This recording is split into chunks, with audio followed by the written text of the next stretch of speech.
Hi and welcome to this Yano video recipe. We upload a new recipe every single day, so make sure you're subscribed to not miss out. Today we're going to be cooking a batch of extra fluffy pancakes.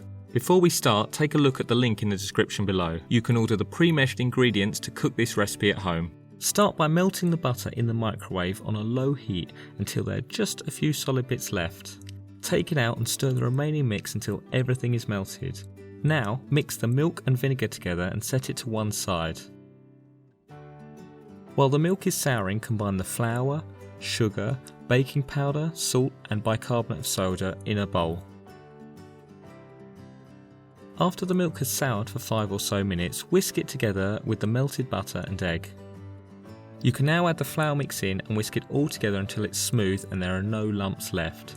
This is important because you don't want lumps of flour in your finished pancakes, trust me. You're now ready to cook. Heat a frying pan on a medium to medium low heat and add a drizzle of oil. You're going to spoon approximately 60 milliliters of batter into the pan for each pancake. This is a 1/4 cup if you have measures handy. You want to leave the pancakes until bubbles start to appear, as you can see here. Firmly and confidently flip it over and cook for about the same time again until the bottom is also lightly browned. You really don't want to overcook these as they'll lose their beautiful light and fluffy texture. Depending on how many you're cooking, you'll find it gets easier and easier with every pancake, and whilst the first few may look a little worse for wear, they'll probably taste just as delicious.